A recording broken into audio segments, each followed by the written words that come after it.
Okay, దయచేసి పరిశుద్ధ గ్రంథంలోంచి యోహాను సువార్త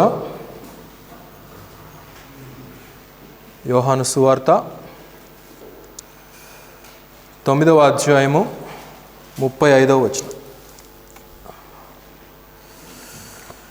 యోహాను సువార్త 9వ అధ్యాయము 35వ వచనాన్ని చదువుతున్నాను, దయచేసి గమనించండి. పరిసయ్యులు వానిని వెలివేసిరని యేసు విని వానిని కనుగొని. దేవుడి వాక్య భాగం దీవించిన రీతిగా చిన్న ప్రార్థన. మమ్మల్ని మిక్కిలిగా ప్రేమించినటువంటి మా ప్రియ రక్షక, మా యేసయ్య, ఈ యొక్క మధ్యాహ్న కాలపు సమయంలో నాయన ఇంతవరకు ఆరాధన కార్యక్రమం అంతటిలో కూడా మీరే సర్వమహిమ ఘనత పొంది ఉన్నారని నమ్ముచున్నాము నాయన. తదుపరి వాక్య ధ్యానంలోనికి ప్రవేశించుంటుండగా చదవబడినటువంటి లేఖన వాక్కును మీరు దీవించండి నాయన. వాటిలో ఉండేటువంటి సత్యాలను పరిశుద్ధాత్ముని యొక్క నేర్పు ద్వారా మాకు వినిపింపచేయండి. అలాగే వినుచున్న బిడ్డలందరికీ కూడా మీ యొక్క ఆత్మశక్తితో నింపి ముందుకు నడిపించండి. ఈ కొద్ది మనవులు యేసుక్రీస్తు వారి అతి శ్రేష్టమైనటువంటి నామంలో స్తుతించి వేడుకొనుచున్నాము తండ్రి, ఆమేన్. ప్రభునందు ప్రియులారా, ఇక్కడ మనం చదువుకున్నటువంటి వచన భాగంలో ఒక పుట్టు గ్రుడ్డివాడు మనకు కనబడుతూ ఉంటున్నాడు. యేసుక్రీస్తు వారు అతనిని చూసినప్పుడు ఆయన దగ్గర ఉన్నటువంటి శిష్యులు అడిగారు, మరి ఈ గ్రుడ్డివాడు పుట్టడంతోనే మరి గ్రుడ్డివాడుగా పుట్టాడు, మరి ఇది వీడు చేసినటువంటి తప్ప, వీడి తల్లిదండ్రులు చేసినటువంటి తప్ప అని చెప్పి యేసుక్రీస్తు వారిని అడిగినప్పుడు, ఇది వారు చేసిన తప్పు కాదు, వీడు చేసినటువంటి తప్పు కూడా కాదు, కానీ దేవుని మహిమ వీని నిమిత్తం, కనబడు నిమిత్తము వీడి రీతిగా పుట్టాడు అనేటువంటి విషయాన్ని యేసు ప్రభు వారు అక్కడ తెలియచేయడం జరుగుతుంది. ఆల్రెడీ దీనికి సంబంధించిన భాగం ఆల్రెడీ ఒక వీడియో ఉంది. ఇప్పుడు అదంతా వివరించడానికి మనకు సమయం లేదు, కానీ వినాలనుకునే వారు ఛానల్లో గమనించవచ్చు. అయితే యేసు ప్రభు వారు వాడి మీద కనికరపడి వాడిని స్వస్థపరచాలనేటువంటి ఉద్దేశంతో, ఒరే నాయన, నీకు నేను బురద రాస్తున్నానని చెప్పి కొంత మట్టిని తీసుకొని దాంట్లో ఉమ్మేసి వాడి కన్నుల మీద రాసి సిలోయముకెళ్ళి అక్కడ నీటితో కడుక్కోరా అని చెప్పడం జరిగింది. వాడు కూడా అలాగే అయ్యా అని చెప్పేసి సిలోయంకి వెళ్ళటం జరుగుతుంది. సిలోయంకి వెళ్ళిన తర్వాత ఆ నీటితో కడుక్కున్న తర్వాత ఈ పుట్టు గ్రుడ్డివాడుగా ఉన్నటువంటి ఈ యొక్క వ్యక్తి ఎప్పుడైతే యేసు ప్రభు వారు ఆ మట్టి రాసిన తర్వాత దాన్ని కడుక్కున్నాడో, దాన్ని శుభ్రపరుచుకున్నాడో, మరి తేటగా చూడటం ప్రారంభించాడు. తన కనులు స్పష్టంగా చూడటము ప్రారంభించినట్లుగా మనం చూడగలుగుతూ ఉంటున్నాం. అయితే మరి అప్పటి వరకు గ్రుడ్డివాడుగా ఎంతోమంది ఆ దారిని పోతూ ఉండేటువంటి వారు చూసుండవచ్చు బహుశా. మరి అప్పుడు ఆ రీతిగా ఉన్నాడు. మరి ఇప్పుడేంటి, ఈ వ్యక్తేనా, ఆ వ్యక్తా, లేకపోతే ఆ వ్యక్తి మరి ఒక వ్యక్తా, ఈ వ్యక్తి మరి ఒక వ్యక్తా? మరి అప్పుడు గ్రుడ్డివాడుగా ఉన్నాడు కదా, రోడ్డు పక్కన కూర్చొని భిక్షం ఎత్తుకుంటూ ఉన్నాడు కదా, మరి మనం అందరం కూడా దానా ధర్మాలు చేశాం కదా, వాడు వీడేనా లేకపోతే వీడు వేరేవాడా అని చెప్పేసి వారిలో వారు, ఆ ప్రాంతంలో ఉన్నటువంటి ఆ గ్రామస్తులందరూ కూడా వారిలో వారు ఆలోచన చేయటం ప్రారంభించారు. కొంతమంది ఏమో అరే వీడు వాడేరా అని చెప్పి అంటారు. మరికొందరేమో ఒరే వీడు వాడు కాదురా, వీడి కథ వేరుగా ఉంది, వీడి చూపు వేరుగా ఉంది, వీడి పరిస్థితి వేరుగా ఉంది అని చెప్పేసి వారందరూ కూడా వాడిని గమనించడం ప్రారంభించారు. వాడిని గూర్చి ఆలోచన చేయటం ప్రారంభించారు. గమనించండి, ఇక్కడ ఒక విషయం మనం తెలుసుకోవాలి. ఏంటి అనంటే, మనం ఒక వ్యక్తి కనుక మరి అప్పటి వరకు పాపములో ఉన్నప్పుడు కానీ, వాడి బ్రతుకు మరి అస్తవ్యస్తంగా ఉన్నప్పుడు కానీ ఎవ్వరు కూడా వాడిని గురించి ఆలోచన చేయరు, ఎవ్వరు కూడా వాడిని గురించి పట్టించుకోరు. కానీ ఎప్పుడైతే దేవుడు ఒక వ్యక్తిని ఆశీర్వదించడం ప్రారంభిస్తాడో, ఎప్పుడైతే ఒక వ్యక్తిని దేవుడు దీవించడానికి ప్రారంభిస్తాడో, ఎప్పుడైతే ఆ వ్యక్తిని స్వస్థపరచడానికి దేవుడు ఇష్టపడ్డాడో, అప్పటి నుంచి ప్రజలందరి ఫోకస్ కూడా మరి ఆ వ్యక్తి మీద ఉండటాన్ని మనం ఇక్కడ గమనించగలుగుతూ ఉంటాం. పాపంలో ఉన్నప్పుడు ఎవడు పట్టించుకోడు, ఏ మార్గంలో వెళ్ళిపోతున్నాడో ఎవడు పట్టించుకోడు. వాడి సంగతి మనకి ఎందుకులే, వాడు పాపంలో ఉన్నాడు, వాడి గతి వాడు అనుభవిస్తాడని చెప్పేసి వాడిని గురించి ఆలోచన చేసేటువంటి వాడు ఒక్కడు కూడా లేడు. కానీ ఎప్పుడైతే ప్రభువు దీవించటానికి ప్రారంభమైందో ప్రజలందరూ కూడా వీడి మీద ఫోకస్ చేస్తూ ఉంటున్నారు. They started to discuss the identity of that blind man. వాడిప్పుడు మరి గుడ్డివాడుగా లేడు, కానీ తేటగా చూడగలుగుతున్నానని చెప్పేసి వారందరికీ కూడా అక్కడ చెప్తుంటున్నట్లుగా మనం చూస్తూ ఉంటున్నాం. అయితే పిలిచి అడిగారు, ఒరేయ్ బాబు నువ్వేనారా? అప్పుడు దారిలో కనబడతా ఉన్నావు, మరి అప్పుడు దారిలో పాట పాడుకుంటా ఉన్నావు, మేము కూడా నీకు భిక్షం వేసాము, కరుణామయుడు సినిమాలో ఉన్నటువంటి పాట పాడుతుంది నువ్వేనా, కళ్ళు లేని కబోదిని బాబు అని చెప్పేసి అంటే, నేనేనండి. మరి ఏమైంది నీకు, ఇప్పుడు ఎందుకు నువ్వు చూడగలుగుతున్నావు అంటే, యేసు అను ఒక వ్యక్తి వచ్చాడయ్యా, వచ్చాడు, నాకు ఇలా చేశాడు, సిలువకి వెళ్ళి కడుక్కోమన్నాడు, నేను కడుక్కున్నాను, ఇప్పుడు నేను స్పష్టంగా చూడగలుగుతున్నానయ్యా అని చెప్పేసి చెప్పాడు. అయితే మరి వారందరికి కూడా అనుమానం ఇంకా తీరలేదు. వాడు చెప్పినప్పటికీ కూడా వారి యొక్క అనుమానం అక్కడ తేటపరచబడలేదనేది మనం ఇక్కడ గమనించాలి. నేను స్పష్టంగా చూడగలుగుతున్నాను, నేను ఇప్పుడు చీకటిలో ఉన్నటువంటి వాడును కాను, నేను ఇప్పుడు పాపములో ఉన్నటువంటి వాడును కాను. యేసు ప్రభు నన్ను ఆ చీకటిమయమైనటువంటి పరిస్థితుల్లో నుండి, ఆ పాపపు ఊబిలో నుండి నన్ను ఆయన లేవనెత్తాడు. నేను ఇప్పుడు స్పష్టంగా చూడగలుగుతున్నాను, నా జీవితము మారింది, నా పరిస్థితి మారింది అని చెప్పి వాడు ఎంతమందికి చెప్తూ ఉన్నప్పటికీ కూడా అక్కడ ఉన్నటువంటి వారిలో సగం మంది వీరిని అనుమానిస్తూనే ఉన్నారు. వాడు వేరేమో, వీడు వేరేమో, వీడు వాడు కాడు. ఎందుకంటే వీడి స్థితి మారింది. అప్పుడు వాడు చూడటానికి వేరేలాగున్నాడు, ఇప్పుడు చూడటానికి వేరేలాగున్నాడు. అప్పుడు పాట వేరేలాగుంది, ఇప్పుడు పాట వేరేలాగుంది. అప్పుడు మాట వేరేలాగుంది, ఇప్పుడు మాట వేరుగా ఉంది. కనుక వీడి నడక మారిపోయింది, వీడి పరిస్థితి అంతా కూడా మారిపోయిందని చెప్పేసి వాడు వీడు కాదని చెప్పేసి అక్కడ అపోజ్ చేస్తున్నటువంటి వారే ఎక్కువ మంది ఉంటున్నారు. సరే, ఇట్లా ఉంది పరిస్థితి, ఏం చేద్దామని చెప్పి అక్కడ ఉన్నటువంటి వాళ్ళు ఆలోచన చేశారు. అంతా చదివించడం సమయం లేదు కనుక చెప్తున్నాను. వీడిని పరిసయ్యుల దగ్గర తీసుకుపోదాము. పరిసయ్యుల దగ్గరికి తీసుకుపోయిన తర్వాత వాళ్ళు రుజువు చేస్తారు, వాడు వీడు ఒక్కడేనా కాడా అని చెప్పేసి వీరు ఆ స్వస్థపరచబడినటువంటి వ్యక్తిని, చూపు పొందినటువంటి వ్యక్తిని పరిసయ్యుల దగ్గరకు తీసుకొని పోయారు. పరిసయ్యుల దగ్గరకు అంటే బాగా ముదిరిపోయినటువంటి క్రైస్తవులు అని అక్కడ అర్థం. అంటే మాదే ప్రథమమైనటువంటి సంఘము, మేము చెప్పిందే వేదము, మేము చెప్పిందే శాస్త్రము, మేము చెప్పిందే సిద్ధాంతము, మాకు వేరుగా ఉన్నటువంటి వాక్యము కానీ, మాకు వేరుగా ఉన్నటువంటి సిద్ధాంతము కానీ ఎక్కడా కూడా ఉండకూడదని చెప్పేసి అనుకునేటువంటి ఆచార వ్యవహారములలో నిగూఢంగా మునిగిపోయినటువంటి వ్యక్తులు అనేది మనం ఇక్కడ గమనించవచ్చు. అయితే మరలా అడిగారు ఈ పరిసయ్యులు, ఒరే బాబు ఏం జరిగింది నీకు అని అంటే, అయ్యా యేసు అనేటువంటి ఒక వ్యక్తి వచ్చాడండి, వచ్చి ఇలా మరి బురద రాశాడు, సిలువకి వెళ్ళి కడుక్కోమన్నాడు, నేను కడుక్కున్నాను, నాకు కళ్ళు వచ్చాయండి, నేను చూడగలుగుతున్నానండి అని చెప్పాడు. అసలే ఇది సబ్బాతు దినము, ఈ రోజున అసలు ఏ పని కూడా చేయకూడదు, ఎక్కువ అడుగులు వేయకూడదు, ఎక్కువ బరువులు మోయకూడదు. ప్రెగ్నెంట్ లేడీస్కి జాగ్రత్తలు చెప్తారు చూడండి, అట్లా ఉంటుంది ఇలా కథ. గనుక ఆ రకంగా మరి పరిస్థితులను వివరిస్తూ ఉంటున్నారు. అసలు ఈ రోజున ఏ పని కూడా చేయకూడదంటే, అతడు ఎవరు నిన్ను స్వస్థపరచటానికి, నీవు ఎవడివి స్వస్థపరచబడటానికి?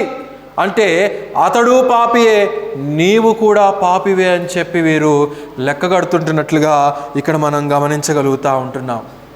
కొంతమంది యేసు ప్రభువు వారు స్వయంగా క్షమించినప్పటికీ కూడా, స్వస్థపరిచినప్పటికీ కూడా వీరు ఒప్పుకోరు. పరిసయ్యులు కూడా చేస్తున్నటువంటి తప్పు అదే. సాక్షాత్తు యేసు ప్రభు వారే ఆ వ్యక్తిని స్వస్థపరిచి నీవు చూపు పొందువుగాక అని చెప్పేసి అతనిని స్వస్థపరిస్తే వీరేమంటున్నారు, నీవు స్వస్థపరచబడటానికి వీలు లేదంటున్నారు. ఎందుకంటే ఈ రోజున సబ్బాతు దినాన, విశ్రాంతి దినమున స్వస్థపరచబడటం అనేది ధర్మశాస్త్ర ప్రకారముగా నేరము అనేది వారు అక్కడ మరి వాదానికి దిగినట్లుగా మనం అక్కడ గమనించగలుగుతూ ఉంటాం ప్రియులారా. కొన్నిసార్లు ప్రభు మనల్ని క్షమించినప్పటికీ కూడా మనుషులు క్షమించరండి.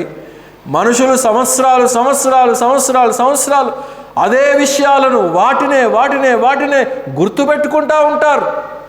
యేసు ప్రభు వారే ఆ యొక్క సిలువలో మానవుని యొక్క పాపాన్ని క్షమిస్తే ఈ తోటి మానవులైనటువంటి వారు, తోటి విశ్వాసులనబడినటువంటి వారు చిన్న చిన్న తప్పుల్ని, చిన్న చిన్న మాటల్ని జీవితకాలం అంతా కూడా గుర్తుపెట్టుకుంటూ ఉంటారు. అయితే ఇలా లాభం లేదు అని చెప్పేసి పరిసయ్యులు ఏం చేశారంటే వీడి యొక్క తల్లిదండ్రుల్ని పిలిపించండి అని చెప్పేసి చెప్తారు. అయితే తల్లిదండ్రులు వచ్చేసారు. ఏమయ్యా వీడు మీ బిడ్డేనా అని చెప్పంటే అయ్యా మా బిడ్డనే అండి అని చెప్పేసి అంటారు. మరి వీడు పుట్టుక నుంచి గ్రుడ్డివాడేనా అంటే అయ్యా గ్రుడ్డివాడేనయ్యా, మా పిల్లవాడు పుట్టుక నుంచి గ్రుడ్డివాడే, అదిగో అక్కడ మరి ఉండి అడుక్కుంటా ఉండేవాడు, మరి ఇప్పుడు ఎలా కన్నులు వచ్చాయి ఆ విషయం మాకు తెలియదండి, వాడు ఇప్పుడు పెద్దవాడయ్యాడు కదా, వాడినే మీరు అడగండి, ఆ విషయం మాత్రం మమ్మల్ని అడగండి అని చెప్పేసి వాళ్ళకేం సంబంధం లేనట్టు మాట్లాడారు. ఎందుకంటే ఆ కాలంలో పరిసయ్యులకు యూదా ధర్మశాస్త్రానికి గనక ఎవరైనా వ్యతిరేకంగా జీవిస్తున్నారని గనక మాట్లాడుతున్నారని గనక తెలిసినట్లయితే పరిసయ్యులు ఆ యొక్క మరి యూదా మరి ఆ సునగోగ్కు రాకుండా వారు అడ్డగించేసేటువంటి వారు, అంటే వారిని వెలివేసేటువంటి వారు. వీరితో ఎవరు కూడా మాట్లాడకూడదు, వీరు మరి ఈ యొక్క సునగోగ్కు రాకూడదు, వీరు దేవుణ్ణి ఆరాధించకూడదు అనేటువంటి వెలివేసేటువంటి ఆ ఆచరణను వారు ఆచరించేసేటువంటి వారు. అందుకే ఈ తల్లిదండ్రులు ఏమనుకున్నారంటే మనకెందుకు వచ్చిందిరా, వాడి బాధలేదో వాడు పడతాడు, మనం ఎందుకు పరువు పోగొట్టుకోవాలి అందరి ముందని చెప్పేసి ఈ తల్లిదండ్రులు వాడినే అడగండి అయ్యా, వాడు వయసుకు వచ్చినోడు కదా అని చెప్పేసి వారు అక్కడ అడిగారు. మరలా ఇప్పుడు ఏమైందో తెలుసా, పరిసయ్యులు మరలా మూడోసారి అడుగుతూ ఉంటున్నారు. మూడోసారి ఏమైంది నీకు అని చెప్పి ఆ గుడ్డివాడిని అడిగితే అసలు నిన్ను ఎవరు స్వస్థపరిచారు, నిన్ను స్వస్థపరిచినటువంటి ఆ యేసును గురించి నువ్వు ఏమనుకుంటున్నావంటే అయ్యా ఆయన ప్రవక్త అని చెప్పి నేను అనుకుంటున్నాను, ఆయన దేవుని దగ్గర నుండి పంపించబడినటువంటి వ్యక్తి అని నేను అనుకుంటున్నాను. ప్రపంచంలో ఎక్కడైనా మీరు విన్నారా, పుట్టుక నుండి గ్రుడ్డివాడుగా ఉన్నటువంటి వ్యక్తి చూపు పొందగలిగాడు అనేది మీరు ఎప్పుడైనా విన్నారా? మీరు వినలేదు కదా. ఇప్పుడు నేను స్వస్థపరచబడ్డాను అనేది ఆయన అక్కడ చెప్తుంటున్నట్లుగా మనం ఇక్కడ చూడగలుగుతూ ఉంటున్నాం. అయితే వీరు నమ్మట్లేదు. ఇక్కడ మనం చూపు లేనటువంటి వాడేమో చూపు పొంది దేవుని మహిమను చూడగలుగుతూ ఉంటున్నాడు. కన్నులు ఉండి చూడగలిగినటువంటి మానవుని యొక్క నేత్రాలు కలిగినప్పటికీ కూడా ఈ పరిసయ్యులు కానీ ఆ చుట్టూ ఉన్నటువంటి ప్రజలు కానీ గ్రుడ్డితనముతో నింపబడినట్లుగా మనం ఇక్కడ చూడగలుగుతూ ఉంటున్నాం. కొన్నిసార్లు సాతానుడు చేసేటువంటి పని అదే. దేవుని విషయాలు గ్రహించనేరకుండగా, దేవుని విషయాలు కనబడకుండానట్లుగా, దేవుని యొక్క మహిమ అనేది ఒక విశ్వాసిగా గ్రహించలేకుండగా మరి గ్రుడ్డితనాన్ని కలుగు చేసేటువంటి ప్రమాదం ఉన్నది. వీడు మారలేదు, వీడు బాగుపడలేదు, వీడు స్వస్థపరచబడలేదు అని చెప్పేసి వాదిస్తూ ఉంటారు. కొంతమంది క్రైస్తవులకి ఇంకేం పని ఉండదు, ఎదుట వ్యక్తితోటి వాదించటమే పని. వాడు రక్షించబడినప్పటికీ, మారు మనసు పొందినప్పటికీ, దేవుని యొక్క స్వరక్తములో శుద్ధీకరించబడినప్పటికీ కూడా వీడు మారు మనసు పొందలేదు, వీడు స్వస్థపరచలేదు, వీడు బాగుపడలేదు, వీడి యొక్క బ్రతుకు మారలేదు అని చెప్పి మరి గమనిస్తూ ఉంటారు. ఇక్కడ ఉండేటువంటి ప్రజలందరూ కూడా చేస్తున్నటువంటిది అదే. వాడిని క్షుణ్ణంగా పరిశీలన చేసినప్పటికీ కూడా వారు ఆ విషయాలను ఒప్పుకోలేకపోతున్నటువంటి స్థితిని ఇక్కడ మనం గమనిస్తూ ఉంటున్నాం. ప్రపంచంలో ఉన్నటువంటి అనేక సంఘాలలో క్రైస్తవులు ఆ రీతిగా ఉంటున్నారు. చూడవలసినటువంటి వాటిని చూడలేకపోతుంటున్నారు, చూడకూడనటువంటివి చూస్తూ ఉంటున్నారు. దేవుని యొక్క ప్రత్యక్షత, దేవుని యొక్క వాక్యము, దేవుని యొక్క నడిపింపు, దేవుని యొక్క మరి ఆ యొక్క మహిమను చూడవలసినటువంటి క్రైస్తవులుగా, విశ్వాసులుగా ఉండవలసినటువంటి వారు దేవుని యొక్క వాక్యములో ఉన్నటువంటి ప్రత్యక్షత ద్వారా అనేకమైనటువంటి దీవెనలు పొందుకోవాలి, నేను బాగుపడాలి, నేను దేవునిలో దీవెనలు పొందాలి అని అనుకోవడానికి మాని ఏం చేస్తున్నారంటే ఇతరుల జీవితాలను, ఇతరుల యొక్క పరిస్థితులను క్షుణ్ణంగా, ఒక డిటెక్టివ్స్ కనుక గమనించండి, పాతకాలంలో డిటెక్టివ్స్ అనేటువంటి వారు ఉండేటువంటి వారు, ఇప్పుడు లేరనుకోండి, ఎందుకంటే ఇప్పుడు వేరే వేరే ఆర్గనైజేషన్స్ అన్నీ కూడా వచ్చేసాయి కనుక. పూర్వకాలంలో డిటెక్టివ్స్ ఉండేటువంటి వారు, వారి దగ్గర ఒక మ్యాగ్నిఫైయింగ్ గ్లాస్ ఉండేది. ఆ మ్యాగ్నిఫైయింగ్ గ్లాస్ తోటి క్షుణ్ణంగా ఏదో పరిశీలన చేస్తున్నట్లుగా, అంటే అది అలా ఎవిడెన్స్ కింద ఏదన్నా దొరుకుతుందా అని చెప్పేసి జూమ్ గ్లాసెస్ వేసుకొని గమనిస్తూ ఉంటారు. అలాగా గుడికి వచ్చినటువంటి వారు ఏ చీర కట్టుకున్నారా, ఏ డ్రెస్ వేసుకున్నారా, ఏ రీతిగా ఉంటున్నారా అనేది ఆలోచన చేస్తారే కానీ దేవుని మందిరానికి వచ్చినటువంటి మేము మా ప్రభువును ఏ రీతిగా ఆరాధించాలి, మేము ఆయనను ఏ రీతిగా సేవించాలి, మేము దేవుడు మాకిచ్చినటువంటి ఈ యొక్క సమయానికై దేవునికి మా యొక్క హృదయంలో నుండి ఆయనకు మేము ఏ రీతిగా మా యొక్క అర్పణను అర్పించగలము, ఆయనను ఏ రీతిగా కొనియాడగలము, ఆయన మా జీవితాల్లో చేస్తున్నటువంటి ప్రతి విధమైనటువంటి మేలును బట్టి ఆ ప్రభువును మాకిచ్చినటువంటి సమయంలో మేము ఏ రీతిగా స్తుతించగలము అని చెప్పి ఆలోచన చేయటము ప్రక్కన పెట్టేసి ఎంతసేపు లోకం మీద ఫోకస్, ఎంతసేపు భౌతికమైనటువంటి వాటి మీద ఫోకస్ పెట్టేటువంటి క్రైస్తవులు నేడు ఎక్కువైపోతూ ఉంటున్నారు. ఇక్కడ కూడా అతనిలో ఉన్నటువంటి లోపాన్నే వారు చూస్తున్నారు కానీ అతని స్వస్థతను గమనించట్లేదు. ప్రపంచము ఆ రీతిగానే ఉన్నది. ఎవరు ఏ తప్పు చేస్తారా, ఎవరు ఏ తప్పులో దొరుకుతారా, ఎవరు ఏ రీతిగా నిందించవచ్చా, ఏ రీతిగా వారిని హేళన చేయవచ్చా, ఏ రీతిగా వారిని అపరాధము నెట్టవచ్చా అనేది ఆలోచన చేస్తారు కానీ ఏ రీతిగా వారి యొక్క బ్రతుకును స్వస్థపరిచి దేవునిలోనికి నడిపించాలనేటువంటి ఆశ ఎంతమందికి నేడు ఉన్నది అనేది మనం ఇక్కడ ఆలోచన చేయవలసినటువంటి అంశం ప్రియులారా. అయితే తల్లిదండ్రులు ఏం చేశారంటే వెలివేస్తారేమో, ఎక్స్కమ్యూనికేటెడ్, వెలివేయబడుట అనేటువంటి అనుభవం మాకు వద్దు, వాడి సంగతి మాకు తెలీదు, వాడినే మీరు అడగండి అని చెప్పేసి అన్నారు.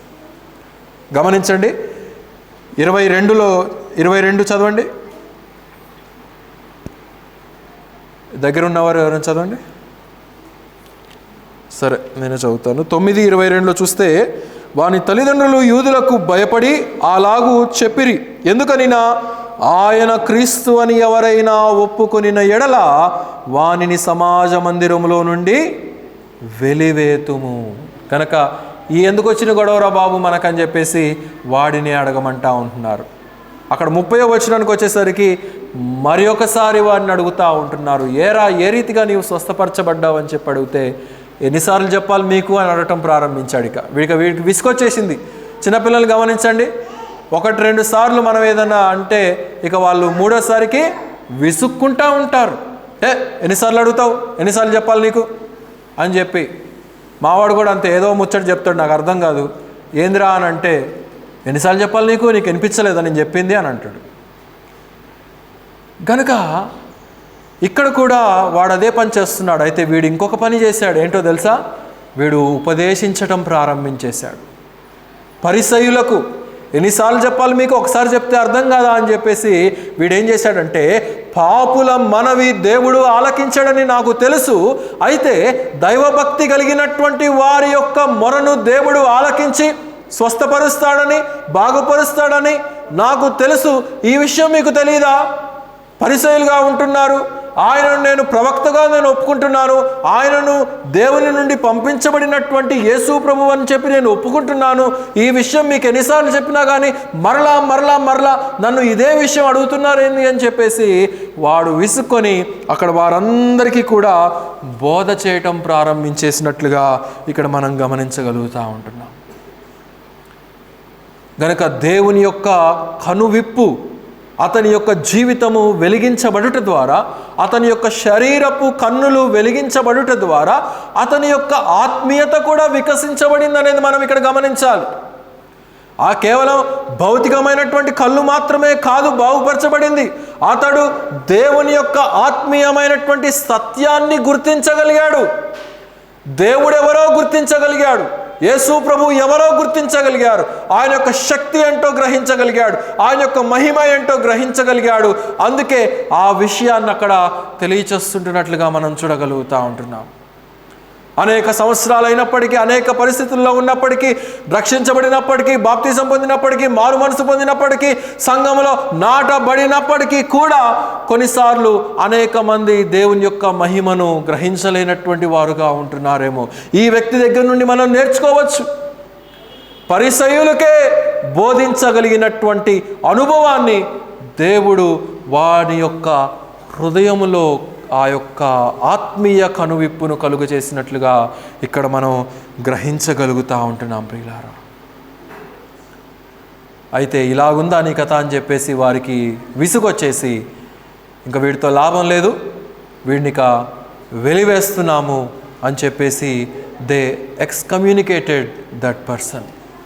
ఆ వ్యక్తిని వారు ఇక వెలివేసేశారు. ఇక వీడు సమాజ మందిరంలోనికి రావటానికి వీలు లేదు, వీడిని మేము వెలివేస్తుంటున్నాము, ఎందుకంటే వీడు యేసును క్రీస్తుగా ఒప్పుకుంటున్నాడు గనక అని చెప్పేసి వెలివేసినట్లుగా మనం చూడగలుగుతూ ఉంటున్నాం. పరిశుద్ధ గ్రంథంలో అనేక సందర్భాల్లో దేవుని బిడలుగా ఉన్నటువంటి వారు వెలివేయబడినటువంటి అనుభవాన్ని వారు ఎదుర్కొన్నారు, నిందించబడినటువంటి అనుభవాన్ని వారు ఎదుర్కొన్నారు, హేళన చేయబడినటువంటి అనుభవాన్ని వారు ఎదుర్కొన్నారు.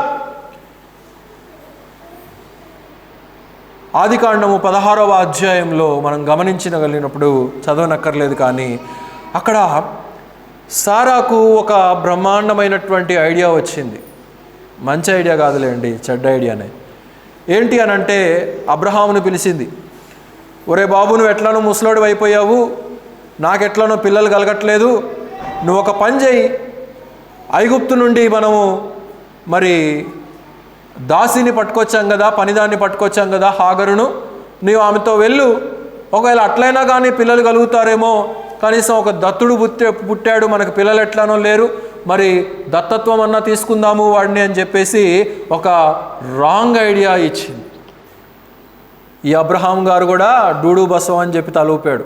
ఎందుకమ్మా, దేవుడు ఇచ్చేంతవరకు కనిపెడదామని చెప్పి అన్నటువంటి వాడు కాడు.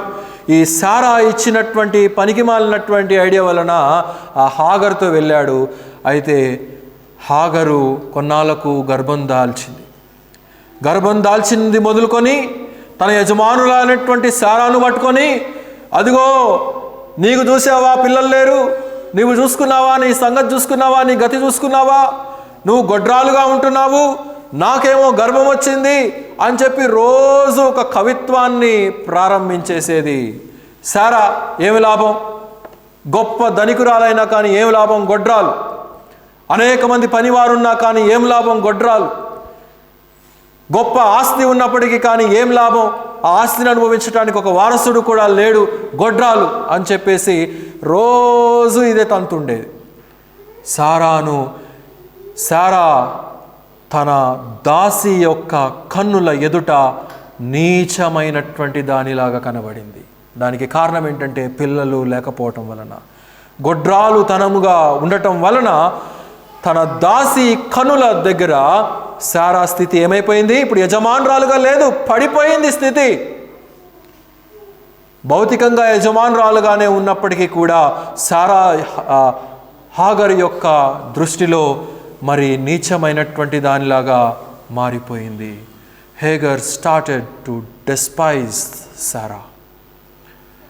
తృణీకరించడం ప్రారంభించేసింది, హేళన చేయడం ప్రారంభించేసింది. మరి ఒక సందర్భము, యాకోబు మనందరికీ తెలుసు, మేనమామ ఇంటికి వెళ్ళాడు. మేనమామ ఇంటికి వెళ్ళిన తర్వాత చూశాడు, మేనమామకి 2 ఆడపిల్లలు ఉన్నారని గ్రహించుకున్నాడు. ఓకే, పర్లేదు, తండ్రి ఇంటి నుంచి మనం వచ్చినప్పటికీ కూడా ఇక్కడ మనం సెటిల్ అవ్వటానికి 2 కూతుర్లు ఉన్నారు, ఎవరో ఒకరిని చేసుకొని మనం సెటిల్ అయిపోదామని చెప్పి చూస్తే చిన్నదాన్ని ఇష్టపడ్డాడు, చిన్నదాన్ని ప్రేమించడం ప్రారంభించేశాడు, చిన్నదాన్ని పెళ్లి చేసుకోవాలని చెప్పేసి అనుకున్నాడు.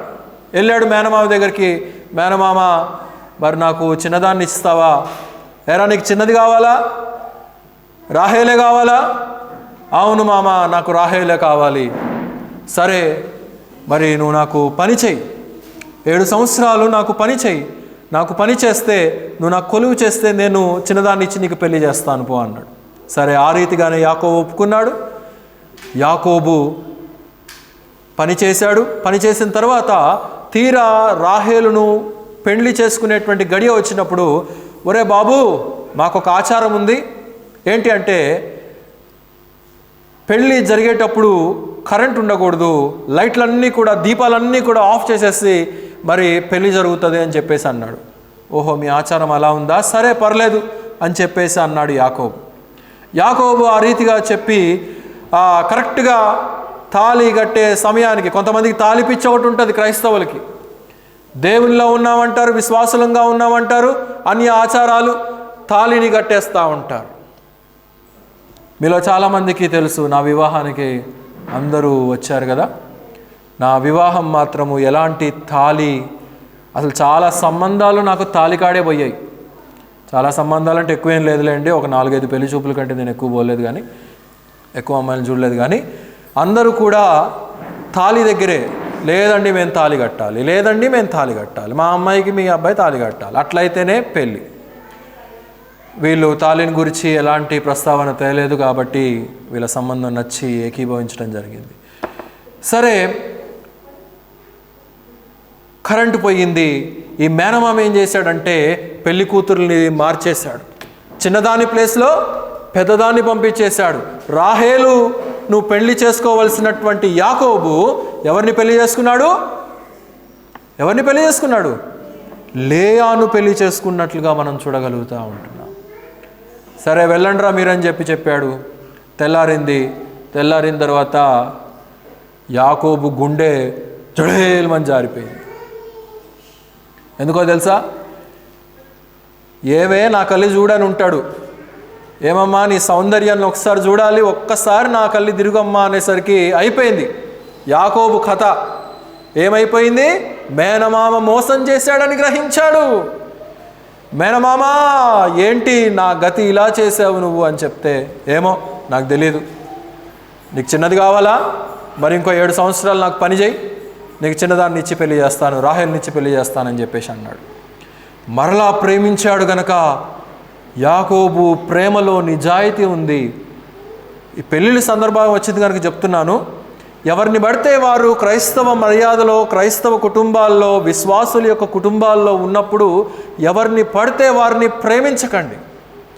ప్రేమించినా కానీ వారు మనకు తగినటువంటి వారా, మన కుటుంబానికి సరిపోయినటువంటి వారా, మన ఆత్మీయతకు సరిపోయినటువంటి వారా, ఆ వ్యక్తి, అతని యొక్క కుటుంబము, అతని యొక్క కుటుంబ సభ్యులు, అతని చరిత్ర అంతా కూడా క్రైస్తవ మర్యాద ఆచారాన్ని గ్రహించినటువంటి వారేనా, వాక్యానికి సరిపోయినటువంటి వారేనా అని చెప్పి ఇక్కడ చాలామంది పెళ్ళిళ్ళు కావాల్సినటువంటి యవన బిడ్డలు ఉన్నారు కాబట్టి చెప్తున్నాను. కనుక మీరు ఆ రీతిగా గ్రహించుకొని వివాహానికి ముందడుగేయండి. అంతేగాని ఆస్తుల్ని చూసో, అందాన్ని చూసో, ఇంకా ఇతరమైనటువంటి విషయాలను చూసో మీరు గనక ముందుకెళ్ళిపోయారనుకోండి, ఈ యాకోబు ఏమనుకున్నాడు? నా అంత తెలివైనటువంటి వాడు ఎవడు లేడరా అనుకున్నాడు. ఏమైంది? బోల్తా పడ్డాడు. మేనమామ బోల్తా కొట్టిచ్చాడు. గనక అందుకే అబ్రహాము ఒక చక్కటి మాట అంటాడు ఎలియాజరుతో, నా కుమారునికి నా జనాంగములో నుండి, నా ప్రజలలో నుండి నీవు వివాహ సంబంధాన్ని తీసుకొని రా, నా ఇంటి వారిలో నుండి వివాహ సంబంధాన్ని తీసుకొని రా అని చెప్పి అబ్రహాము ఎలియాజరును పంపిస్తాడు. ఈ కాలం అంతా ఫ్యాషన్ అయిపోయింది. సంవత్సరానికి ఒక బాయ్ ఫ్రెండ్, సంవత్సరానికి ఒక గర్ల్ ఫ్రెండ్, కుదిరితే ప్యాచప్ లేదంటే బ్రేకప్. ఎందుకంటే లోకం ఆ రీతిగా ఉంది. లోకములో ఉన్నటువంటి నటన, లోకములో ఉన్నటువంటి పాపము, లోకములో ఉన్నటువంటి దుష్టత్వము, సాతానుడు అనేక రీతులుగా క్రైస్తవ కుటుంబాల్లో ఉన్నటువంటి పిల్లలను, ఈవెన్ సేవకుల యొక్క పిల్లలు కూడా ఈ బోల్తాల్లో పడిపోతూ ఉంటున్నారు, అన్య మర్యాదలకు తల వంచుతూ ఉంటున్నారు. ఆ రీతిగా మనం ఉండకూడదు. ఎదిరించాలి, నిలబడాలి. వాక్య ప్రకారమైనటువంటి సంబంధము, కుటుంబము, దేవుని నెరిగినటువంటి కుటుంబం అయితేనే ఒప్పుకోవాలి, లేదంటే తెగదెంపులు చేసుకోవటమే. అయితే మరి ఒక 7 సంవత్సరాలు చేశాడు, రాహేలునిచ్చి పెళ్లి చేశాడు. అయితే లేయా యాకోబు దృష్టిలో బాగా తూలనాడబడింది, వెలివేయబడినటువంటి అనుభవాన్ని పొందింది. ఈ విషయాన్ని చూసినటువంటి దేవుడు ఏం చేశాడంటే లేయా గర్భాన్ని దర్శించినట్లుగా మనం చూడగలుగుతూ ఉంటున్నాం. చూడండి అక్కడ ఆదికాండం 14వ అధ్యాయము, ఆదికాండము 14వ అధ్యాయము 31వ వచనాన్ని చదవండి తీసినవారు.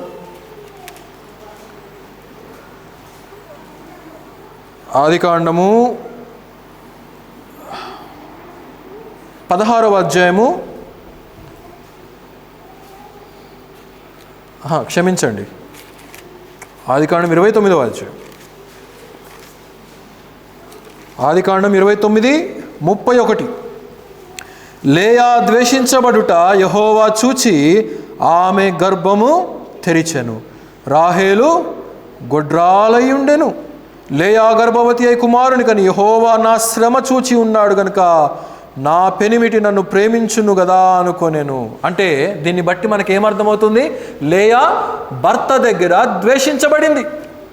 నిన్నెందుకు చేసుకున్నాను, నీవు కళ్ళ జబ్బు కలిగేదానివి, నువ్వు కళ్ళద్దాలు పెట్టుకుంటావు, రాహేల్ని చూడు ఎంత అందంగా ఉంటుందో, ఎంత చక్కగా ఉంటుందో, ఎంత కలర్ఫుల్గా ఉంటుందో, నీవున్నావు పనికి మాలిన దానివి అని చెప్పి రోజు తిడుతుండేవాడేమో బహుశా. యాకోబు దృష్టిలో లేయా ద్వేషించబడుట, హేళన చేయబడుట, వెలివేయబడినటువంటి స్థితిని ఆకాశంలో ఉన్నటువంటి దేవుడు చూస్తూ ఊరుకున్నటువంటి వాడు కాడు. ఎవరిని దర్శించాడు? లేయాను దర్శించాడు. రాహేల్ని నువ్వు అలా కాసేపు అని చెప్పి గర్భాన్ని ఆపేశాడు. రాహేల్కు పిల్లలు పుట్టలేదు, లేయాకు పిల్లలు పుట్టినట్లుగా మనం ఇక్కడ చూడగలుగుతూ ఉంటున్నాం.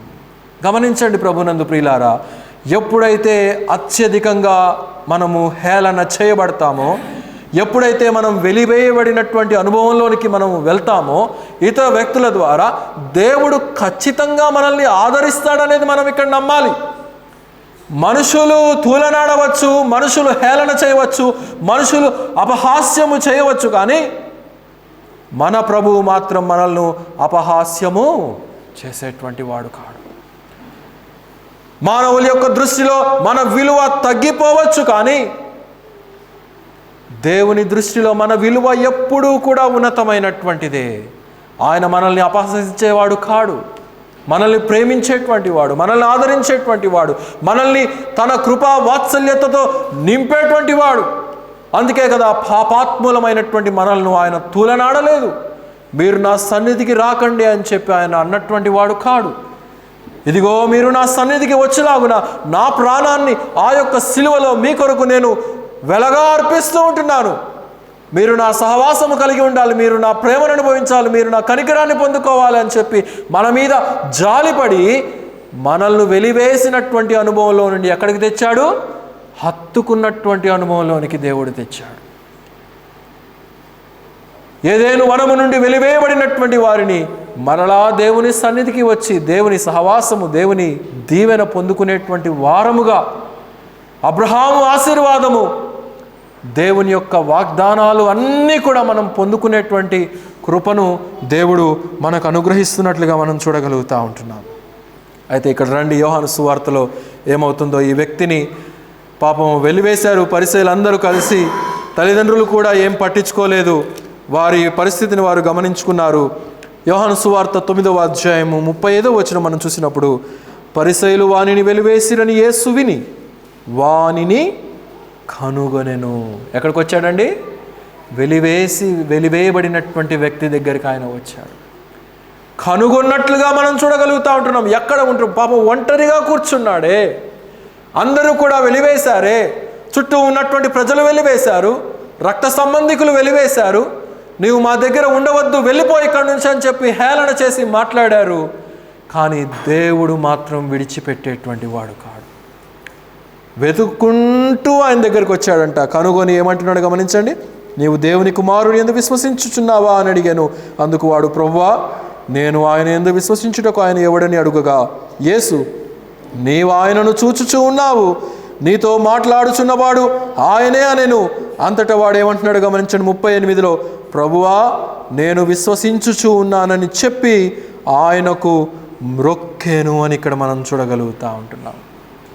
Jesus never despises you. నిన్ను ఏనాడు కూడా తృణీకరించేటువంటి వాడు కాడు దేవుడు.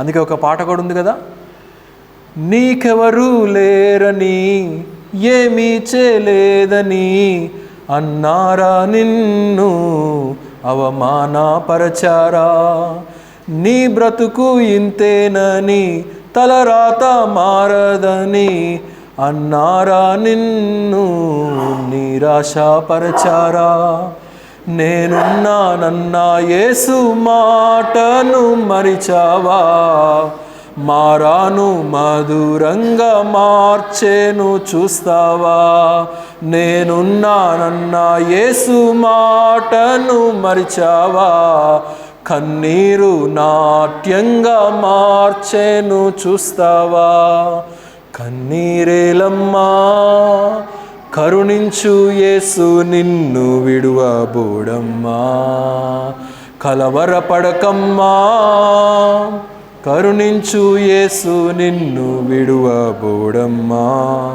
చాలండి. కనుక కరుణించేటువంటి ప్రభు ఎప్పుడు కూడా మన పక్షానే ఉన్నాడనేటువంటి విషయాన్ని మనం గ్రహించుకోవాలి ప్రియులారా. మానవుడు ఎంతగా అవమానపరిచినా, మానవుడు ఎంతగా హేళన చేసినా, చివరికి రక్త సంబంధీకులు నిన్ను గెంటి వేసినా వెలివేసినప్పటికీ కూడా ఇక్కడ జరిగినటువంటి అనుభవం అదే. ఒరే బాబు, మా బిడ్డ ఇన్నాళ్ళు అక్కడెక్కడో ఉండి అడుక్కుంటున్నాడు రా, ఇంతకాలం వాడు బ్రతికాడు కళ్ళు లేక, కానీ ఇప్పుడైనా కన్నులు వచ్చినటువంటి మా బిడ్డను మేము హత్తుకోవాలి, హక్కున చేర్చుకోవాలి, నా బిడ్డను నేను హృదయానికి హత్తుకోవాలి, మమ్మల్ని ఈవెన్ సమాజ మందిరం నుంచి వెలివేసినా సరే అని చెప్పి వారు అసలు ఎదిరించాల్సింది.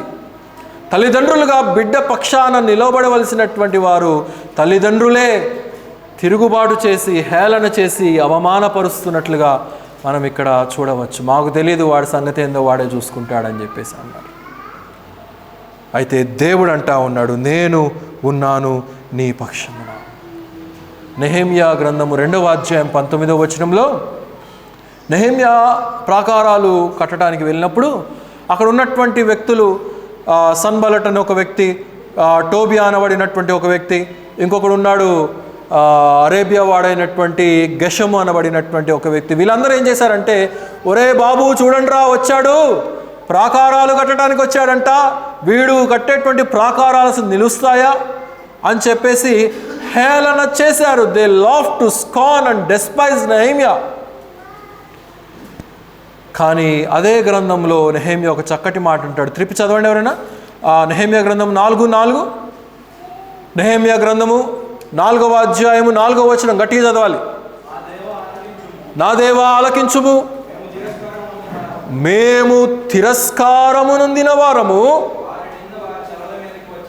వారి నింద అంటే వారు చేసినటువంటి హేళన, వారు చేసినటువంటి అవమానము, వారు చేసినటువంటి ఆ యొక్క స్థితి వారి తలల మీదకే వచ్చేటట్లుగా నీవు చేశావు.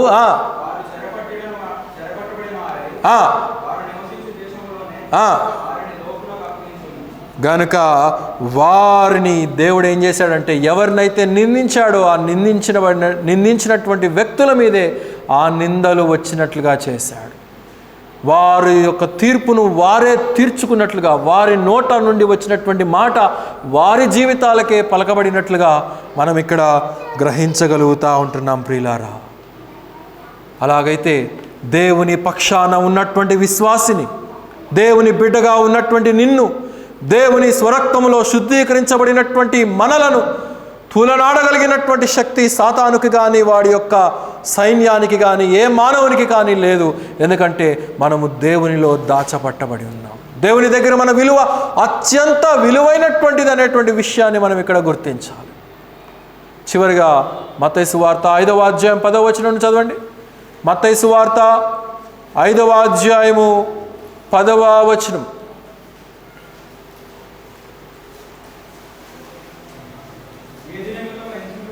నీతి నిమిత్తమై హింసించబడి వారు ధన్యులు, పరలోక రాజ్యము వారిది. నీతి నిమిత్తం హింసించబడటం అనేది ధన్యము అనేది మనం ఇక్కడ గమనించాలి. ఇంకా కిందకి చదవండి. నా నిమిత్తము జనులు మిమ్మల్ని నిందించి హింసించి మీ మీద అబద్ధముగా చెడ్డ మాటలెల్లా పలుకున్నప్పుడు మీరు ధన్యులు. మనం ఆశీర్వదించబడినటువంటి బిడలం అనేది దేవుడు అక్కడ తెలియచేస్తూ ఉంటున్నాడు.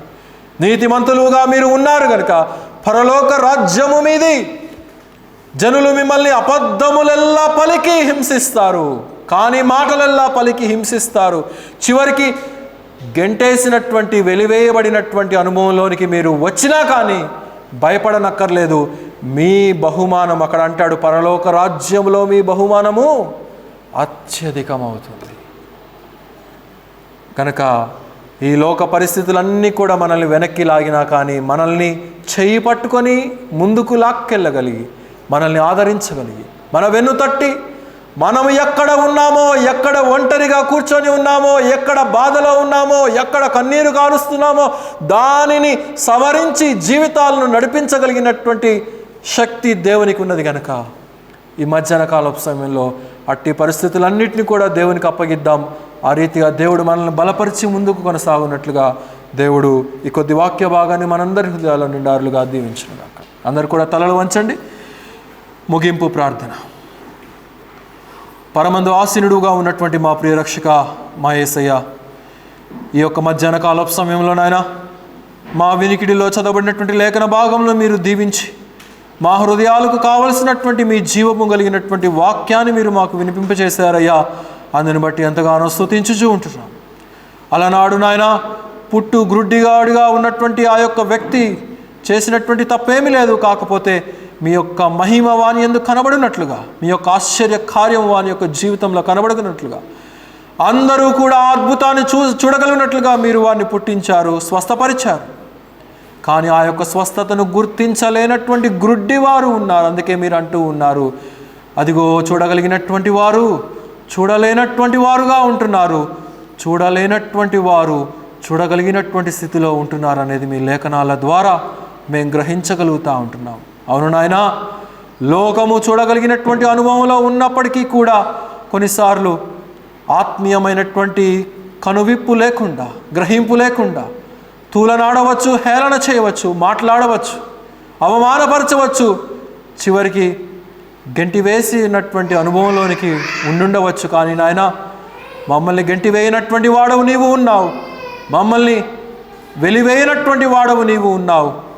ఇక్కడ ఉండద్దు, వెళ్ళిపో అని చెప్పి మీరు సెలవిచ్చేటువంటి వాడవు కావు. హక్కున చేర్చుకునేటువంటి దేవుడవు, హృదయానికి హత్తుకునేటువంటి దేవుడవు.